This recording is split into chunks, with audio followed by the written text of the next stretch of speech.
Jharkhand field worker परीक्षा के लिए हम लोग झारखंड जीके का रिवीजन स्टार्ट किए हैं, जिसमें आज महत्वपूर्ण टॉपिक का हम लोग रिवीजन करेंगे।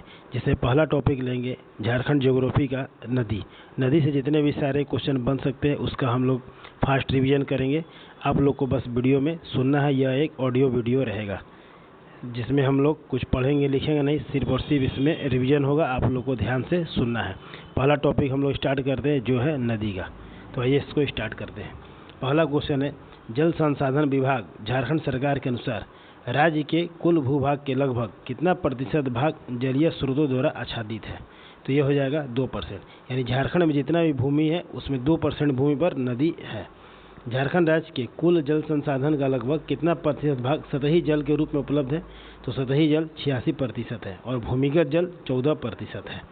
निम्न कौन सी झारखंड की सदानीरा नदी है? झारखंड की कौन सी नदी को सदानीरा नदी कहते हैं?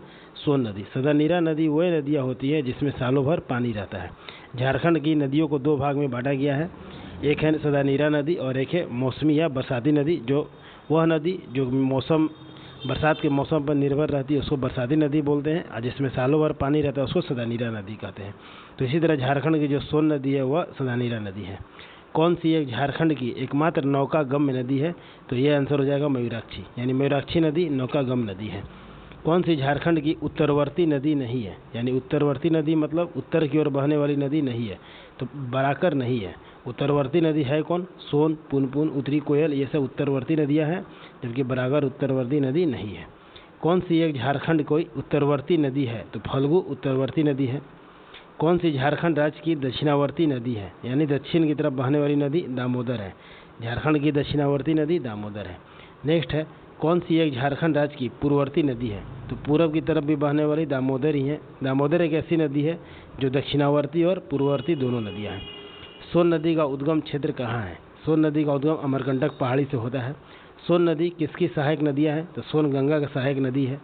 सोन नदी की लंबाई कितनी है? तो सोन नदी की लंबाई 780 किलोमीटर है। सोन नदी का अपवाह क्षेत्र लगभग कितना है? तो 9000 वर्ग किलोमीटर है। सोन नदी का अपवाह क्षेत्र 9000 वर्ग किलोमीटर है। कौन सी नदी सोन नदी की सहायक नदियां हैं? तो उत्तरी कोयल नदी सोन की सहायक नदी है। सोन नदी को इनमें से किस अन्य नाम से भी जानते हैं? तो सोन नदी को सोनभद्र के नाम से जानते हैं। किस नदी का एक उपनाम हिरनवाह नदी है? तो सोन नदी का ही उपनाम हिरनवाह नदी है। झारखंड के इनमें से किस क्षेत्र से उत्तरी कोयल नदी का उद्गम होता है? तो रांची का पठार से उत्तरी कोयल नदी का उद्गम होता है। नेक्स्ट है, कौन सी उत्तरी कोयल की सहायक नदियां हैं? तो बूढ़ा नदी, अमानत नदी और औरंगा नदी, ये तीनों नदियां ही उत्तर कोयल की सहायक नदियां हैं। उत्तरी कोयल का नदी का अपवाह झारखंड के इनमें से किस क्षेत्र से है? तो उत्तरी कोयल नदी का अपवाह गढ़वा, पलामू, लातेहार क्षेत्र से है। पुनपुन नदी का उद्गम झारखंड के किस जिले से होता है? तो पुनपुन नदी का उद्गम पलामू जिला से ही होता है। पुनपुन नदी का मुहाना कहाँ है? तो पुनपुन नदी का मुहाना गंगा नदी, यानी पुनपुन गंगा नदी में मिलती है। कौन सी नदी पुनपुन की सहायक नदी है? तो दरधा और मोरहर, ये 2 नदियाँ पुनपुन की सहायक नदियाँ हैं। पुनपुन नदी को इनमें से किस एक अन्य नाम से भी जाना जाता है? तो पुनपुन नदी को ही कीकट नाम से जानते हैं, और पुनपुन का एक अन्य नाम बामागधी नदी भी है। तो बामागधी और कीकट किस नदी का उपनाम है? तो पुनपुन नदी का उपनाम है। आगे है, फल्गु नदी का उद्गम क्षेत्र कौन सा है? तो फल्गु नदी का उद्गम छोटा नागपुर का पठार है। नेक्स्ट है, फल्गु नदी की सहायक नदी कौन सी है? तो फल्गु, निरंजना और मोहना, ये दोनों सहायक नदियां हैं। फल्गु नदी को इनमें से किस एक अन्य उपनाम से जानते हैं? तो फल्गु नदी को अंतःसलिला के नाम से जाना जाता है। फल्गु नदी के बारे में कौन सा कथन सत्य है? तो फल्गु नदी के तट पे पितृ पक्ष के समय पिंडदान किया जाता है। फल्गु नदी का अपवाह मुख्यतः बिहार राज्य में भी है, तो ये दोनों कथन सत्य हैं। सकरी नदी का उद्गम क्षेत्र कहाँ है? तो सकरी नदी उत्तरी छोटा नागपुर पठार से निकलती है। इनमें से कौन सी नदी सकरी नदी की सहायक है? तो क्यूल नदी सकरी की सहायक है। झारखंड की इनमें से कौन सी नदी अपना मार्ग बदलने हेतु जाना जाता है? तो सकरी नदी अपना मार्ग बदलने हेतु जानी जाती है। चानन नदी का उद्गम क्षेत्र? तो चानन नदी का उद्गम छोटा नागपुर पठार से होता है।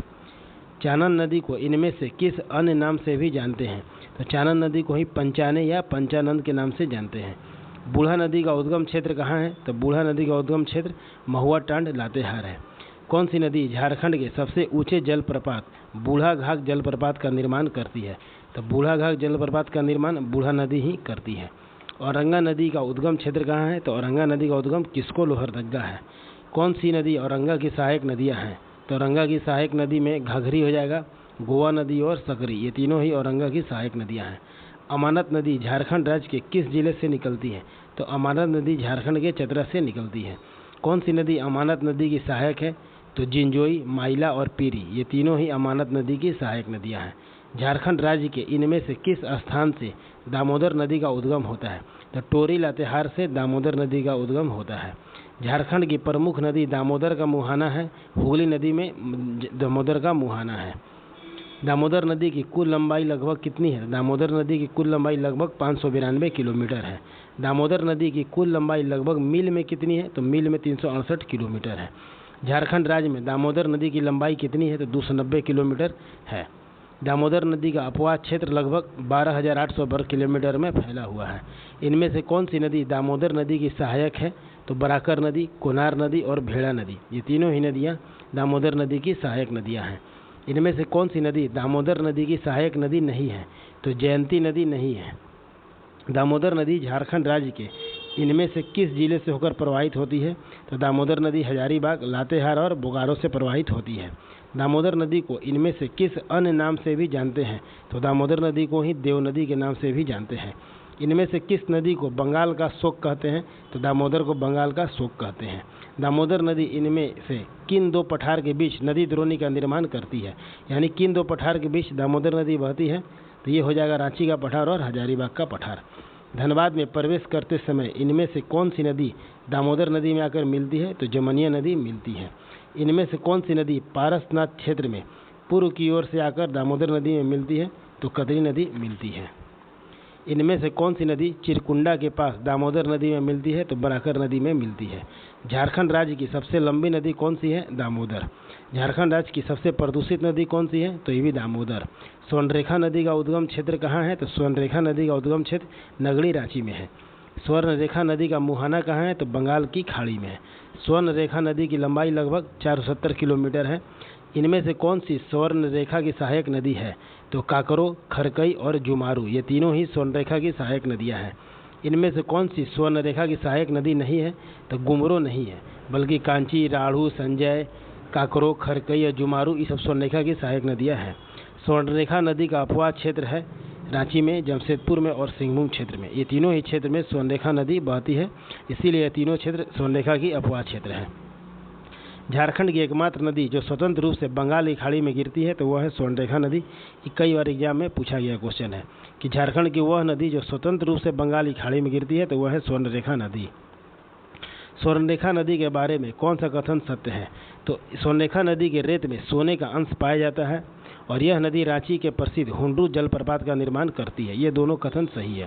बराकर नदी का उद्गम क्षेत्र कहाँ से होता है? तो पद्मा, हजारीबाग से होता है। बराकर नदी का मुहाना है दामोदर नदी। बराकर नदी की लंबाई लगभग 225 किलोमीटर है। बराकर नदी का अपवाह झारखंड के किस जिले में होता है? तो गिरिडीह, हजारीबाग और धनबाद, ये तीनों ही जिलों में अपवाह झारखंड के मतलब बराकर नदी बहती है। नेक्स्ट है, बराकर नदी के बारे में कौन सा कथन सत्य है? तो बराकर नदी का उल्लेख बौद्ध साहित्य में मिलता है। इस नदी की चर्चा जैन साहित्य में भी मिलती है और इस नदी के तट पे मैथन के पास कल्याणेश्वरी मंदिर स्थित है। तो ये तीनों कथन सत्य हैं। दक्षिण कोयल नदी का उद्गम क्षेत्र कहाँ है? तो दक्षिण कोयल नदी का उद्गम क्षेत्र नगड़ी, रांची में है। दक्षिणी कोयल नदी किस क्षेत्र में नहीं बहती है? तो पलामू में नहीं बहती है। पहले हम लोग पढ़ लिए कि पलामू में पुनपुन नदी बहती है। तो दक्षिणी कोयल नदी कहाँ बहती है? गुमला, रांची और लोहरदगा में बहती है। नेक्स्ट है, इनमें से कौन सी दक्षिणी कोयल नदी की सहायक नदी है? तो कारो दक्षिण कोयल की सहायक नदी है, इसीलिए कोयल कारो नदी के नाम से भी जाना जाता है। मयूराक्षी नदी का उद्गम स्थल है। तो मयूराक्षी नदी तिरकुट पहाड़, देवघर से निकलती है। मयूराक्षी नदी का मुहाना हुगली नदी है। इनमें से कौन सी मयूराक्षी नदी की सहायक नदियाँ हैं? तो धोवाई, टिपरा और भामरी, ये तीनों ही सहायक नदियाँ हैं। मयूराक्षी नदी के बारे में कौन सा कथन असत्य है यानी गलत है? तो यह झारखंड की नौकागम नदी है, यह सही है। इस नदी पर मसांजोर नामक बांध का निर्माण किया गया है, ये भी सही है। इस नदी पर निर्मित मसांजोर नामक बांध का निर्माण संयुक्त राज्य अमेरिका के सहयोग से किया गया है, ये गलत है। अमेरिका नहीं होगा, इसका आंसर कनाडा होगा। यानी मयूराक्षी नदी परियोजना का जो निर्माण है वह कनाडा के सहयोग से किया गया है। किस नदी को मोर नदी के नाम से जानते हैं? तो मयूराक्षी को ही मोर नदी के नाम से जानते हैं। झारखंड की प्रसिद्ध ब्राह्मणी नदी का उद्गम स्थल ब्राह्मणी नदी दुधवा पहाड़ दुमका से निकलती है। इनमें से कौन सी नदी ब्राह्मणी की सहायक नदी है? तो गुमरो और एरो, ये दोनों ब्राह्मणी की सहायक नदियाँ हैं। संघ नदी का उद्गम क्षेत्र, संघ नदी चैनपुर गुमला से निकलती है। संघ नदी के संबंध में कौन सा कथन सत्य है? तो यह नदी अपने अपवाद क्षेत्र में संकरी और गहरी खाई का निर्माण करती है और यह नदी गुमला जिले में सदनी घाट जलप्रपात का निर्माण करती है। तो दोनों क्वेश्चन सही है, दोनों पॉइंट सही है। अजय नदी का उद्गम क्षेत्र मुंगेर डिस्ट्रिक्ट। निम्नलिखित में कौन सी नदी अजय की सहायक नदी है? तो पथरो और जयंती, ये दोनों ही अजय की सहायक नदियाँ हैं। अजय नदी झारखंड राज्य किस जिले में प्रवाहित होती है? तो देवघर, दुमका और जामताड़ा में प्रवाहित होती है। गुमानी नदी का उद्गम इनमें से किस क्षेत्र से होता है? तो राजमहल पहाड़ी से होता है। बांसलुई नदी का उद्गम क्षेत्र गोड्डा से होता है। तजना नदी किस क्षेत्र से निकलती है? तो तजना नदी रांची के पठार से निकलती है। इनमें से किस नदी के अपवाद क्षेत्र से खूंटी जिला में असुर सभ्यता के अवशेष प्राप्त हुए हैं? तो तजना नदी से ही खूंटी जिला से अवशेष की प्राप्ति हुआ है। नेक्स्ट है कांची, इनमें से किसकी सहायक नदियाँ है? तो स्वर्णरेखा की सहायक नदी है कांची। किस स्थान पर कांची नदी स्वर्णरेखा में आकर मिलती है? तो मूरी के पास आकर मिलती है। कौन सी नदी खूंटी जिला से होकर अपवाहित होती है? तो तजना और कांची, ये दोनों खूंटी जिला से अपवाहित होती है। किस नदी का अपवाह चाईबासा क्षेत्र में होता है? तो रोरो नदी चाईबासा क्षेत्र से होता है। भारत का सर्वाधिक प्रमुख गंगा नदी झारखंड राज्य किस जिले से होकर प्रवाहित होती है? तो गंगा झारखंड के एकमात्र जिला साहिबगंज से प्रवाहित होती है। झारखंड में गंगा नदी के संरक्षण हेतु झारखंड राज्य गंगा नदी संरक्षण प्राधिकरण का गठन कब किया गया? तो 20 फरवरी 2009 को किया गया। झारखंड राज्य गंगा नदी संरक्षण प्राधिकरण का मुख्यालय कहाँ है? तो रांची में है। झारखंड राज्य गंगा नदी संरक्षण प्राधिकरण का पदेन अध्यक्ष कौन होता है? तो राज्य के मुख्यमंत्री होते हैं। झारखंड राज्य का सबसे ऊंचा जलप्रपात कौन है? तो बूढ़ाघाघ जलप्रपात है। झारखंड का सबसे ऊंचा जलप्रपात बूढ़ाघाघ राज्य के किस जिले में है? तो लातेहार में स्थित है। बूढ़ाघाघ जलप्रपात को अन्य किस नाम से जाना जाता है? तो लोधा जलप्रपात। झारखंड के सबसे ऊंचे बूढ़ाघाघ जलप्रपात की ऊंचाई 137 मीटर है। बूढ़ाघाघ जलप्रपात किस नदी पर अवस्थित है? तो उत्तरी कोयल नदी पर स्थित है। लातेहार जिला में अवस्थित लोध जलप्रपात किस नदी पर स्थित है? तो लोध जलप्रपात बूढ़ा नदी पर स्थित है। इनमें से कौन सा जलप्रपात झारखंड के लातेहार जिले में अवस्थित नहीं है? तो लातेहार में हेसात नहीं है, हेसातु, बल्कि लातेहार में कौन कौन है? तो गौतम घाघ जलप्रपात, मिर्चैया जलप्रपात और कांति जलप्रपात, ये सब लातेहार डिस्ट्रिक्ट में है। कौन सा जलप्रपात झारखंड राज्य के गढ़वा जिले में स्थित है? तो गढ़वा में स्थित जलप्रपात है गुरसिंधु जलप्रपात, बलचौरा जलप्रपात और सुखलदरी जलप्रपात, ये तीनों ही गढ़वा में स्थित है। गढ़वा जिले में स्थित बलचौरा जलप्रपात किस नदी पर स्थित है? तो कन्हर नदी पर स्थित है। इनमें से कौन सा जलप्रपात झारखंड राज्य के पलामू जिले में स्थित है? तो कुंड जलप्रपात पलामू में स्थित है। इनमें से कौन सा झारखंड राज्य का दूसरा ऊंचा जलप्रपात है? तो हुंड्रू जलप्रपात दूसरा ऊंचा जलप्रपात है। हुंड्रू जलप्रपात झारखंड राज्य के किस जिले में? तो रांची में स्थित है। हुंड्रू जलप्रपात की ऊंचाई कितनी है? 98 मीटर है। हुंड्रू जलप्रपात की ऊंचाई फीट में कितनी है? तो 321 फीट है। हुंड्रू जलप्रपात किस नदी पर स्थित है? तो स्वर्णरेखा नदी पर स्थित है। दसम जलप्रपात राज्य के किस जिले में है? तो रांची में स्थित है। दसम जलप्रपात को किस अन्य नाम से भी जानते हैं? तो दसोंग के नाम से जानते हैं। दसम जलप्रपात किस नदी पर स्थित है? तो कांची नदी पर स्थित है। जोन्हा जलप्रपात झारखंड राज्य किस जिले में है? तो जोन्हा भी रांची में ही स्थित है। जोन्हा जलप्रपात को किस अन्य नाम से जानते हैं? तो गौतम धारा जलप्रपात के नाम से जानते हैं। जोन्हा जलप्रपात किस नदी पर स्थित है? तो राढ़ू नदी पर स्थित है। जोन्हा जलप्रपात के बारे में कौन सा कथन सत्य है? तो इस जलप्रपात में गौतम बुद्ध ने स्नान किया था, इसीलिए इसका नाम जोन्हा जलप्रपात पड़ा है, मतलब गौतम धारा जलप्रपात कहते हैं इसको। इनमें से कौन सा जलप्रपात रांची जिला में स्थित है? तो सोनुआ जलप्रपात, सीता जलप्रपात और पंगरा जलप्रपात, ये तीनों रांची में स्थित है। इनमें से कौन सा जलप्रपात खूंटी जिला में अवस्थित है? तो पंचघाघ, ये खूंटी में है। नेक्स्ट है कौन सा जलप्रपात लोहरदगा जिले में स्थित है? तो घरघरिया और निंदी, ये दो लोहरदगा जिले में स्थित है। कौन सा जलप्रपात गुमला जिले में अवस्थित है? तो गुमला में है हेपाद, सदनी घाघ और नागफेनी, ये तीनों ही जलप्रपात गुमला जिले में स्थित है। गुमला जिले में अवस्थित जलप्रपातों का संबंध में कौन मिलान सही है? तो हेपाद जलप्रपात घाघरा नदी गुमला डिस्ट्रिक्ट, नागफनी जलप्रपात शंख नदी पर है गुमला में, और सदनी घाघ शंख नदी पर है, ये भी गुमला में। गुमला जिले में अवस्थित सदनी घाघ जलप्रपात का आकार कैसा है? तो सर्पाकार है। किस जलप्रपात का संबंध सिमडेगा जिले से है? तो केला घाघ और सुगाका टाघाघ, ये दोनों ही सिमडेगा से स्थित है। डुमेर सुमेर जलप्रपात किस जिले में अवस्थित है? तो डुमेर सुमेर चतरा जिले में अवस्थित है। इनमें से कौन सा जलप्रपात चतरा जिले में अवस्थित है? तो तामसीर, गोवा और मादुदह, ये तीनों ही चतरा जिले में स्थित है। सूरजकुंड जलप्रपात झारखंड राज्य किस जिले में अवस्थित है? तो हजारीबाग में स्थित है। रजरप्पा जलप्रपात झारखंड किस जिले में है? तो रामगढ़ में है। झारखंड के रामगढ़ जिले में अवस्थित रजरप्पा जलप्रपात किस नदी पर संगम पे है? तो दामोदर और भैरा। सतगावन जलप्रपात झारखंड के किस जिले में है? तो कोडरमा में है। कौन सा जलप्रपात झारखंड राज्य के धनबाद जिले में है? तो मटिंडा जलप्रपात धनबाद में है। किस जलप्रपात का संबंध पश्चिमी सिंहभूम जिले से है? तो हिरनी जलप्रपात, लुबगंडू जलप्रपात और थाकोरा जलप्रपात, ये तीनों ही सिंहभूम जिले से स्थित है। पश्चिमी सिंहभूम जिले में अवस्थित हिरनी जलप्रपात का संबंध किस नदी से है? तो गरहा नदी से। कौन सा जलप्रपात पूर्वी सिंहभूम जिले में अवस्थित है? तो धारागिरी जलप्रपात।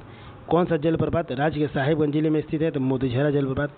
राज्य के साहेबगंज जिले में अवस्थित मोतीझरा जलप्रपात का संबंध किस नदी से है? तो अजय नदी से है।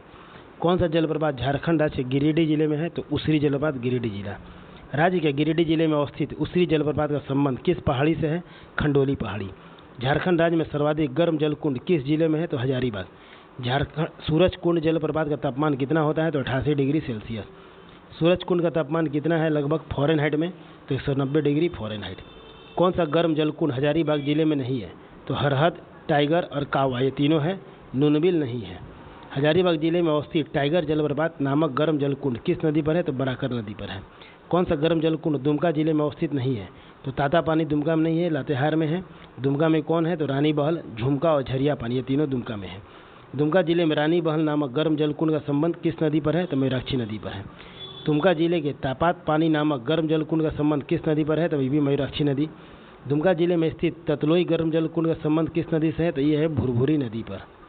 कौन सा गर्म जलकुंड राज्य के धनबाद जिले में स्थित है? तो तेतुलिया गर्म जलकुंड और सुसुम पानी गर्म जलकुंड, ये दोनों धनबाद जिले में है। राज्य के धनबाद जिले में स्थित तेतुलिया गर्म जलकुंड का संबंध किस नदी के तट पे है? तो दामोदर नदी। कौन सा गर्म जलकुंड झारखंड राज्य के लातेहार जिला में है? तो तातापानी है। कौन सा गर्म जलकुंड झारखंड राज्य के चतरा जिले में है? तो दुआरी चतरा जिले में है। किस गर्म जलकुंड का संबंध राज्य के पाकुड़ जिले में है? तो बरमसिया पाकुड़ जिले में है। झारखंड राज्य के पाकुड़ जिले में अवस्थित लाड लाउदह गर्म जलकुंड का संबंध किस नदी से है? तो बोरू नदी से है। झारखंड के किन प्रमुख झील या तालाबों के संबंध में कौन सा मिलान सही है? तो काके बांध रांची सही है, डिमना झील जमशेदपुर और तोपचांची झील धनबाद, ये तीनों सही है। कौन सा झील या तालाब जमशेदपुर में स्थित है? तो जयंती सरोवर और हुडको झील, ये जमशेदपुर में है। झारखंड राज्य के झील या तालाब के बारे में सत्य कथन चुने। तो डिमना झील दालमा वन्यजीव अभयारण्य के पास है, यह सही है। और दालमा वन्यजीव अभयारण्य का स्थापना 1976 में हुआ था, ये भी सही है। झारखंड में स्थित किस झील का निर्माण 1831 में ब्रिटिश सरकार द्वारा करवाया गया था? तो हजारीबाग झील। तो इस तरह से हम लोग झारखंड के जितने भी नदी से क्वेश्चन बन सकता था वो, और झारखंड के झील और जलप्रपात टोटल मिला के हम लोग 160 से 65 क्वेश्चन का तुरंत फास्ट रिवीजन किए, जो आने वाले एग्जाम में आपको इतना से ही सारा क्वेश्चन देखने को मिलेगा। तो आप लोग को सिर्फ और सिर्फ इसको सुनना है ध्यान से, 1-2 बार सुनने से एक भी क्वेश्चन नहीं छूटेगा। ये 16-17 मिनट का वीडियो में पूरा नदी और जलप्रपात आपका कवर हो जाएगा। मिलते हैं इसी तरह टॉपिक वाइज अगले वीडियो में। आप रिवीजन कीजिए और चैनल को सब्सक्राइब कीजिए, शेयर कीजिए और पसंद आए तो लाइक कीजिए। मिलते हैं अगले वीडियो में, तब तक के लिए धन्यवाद।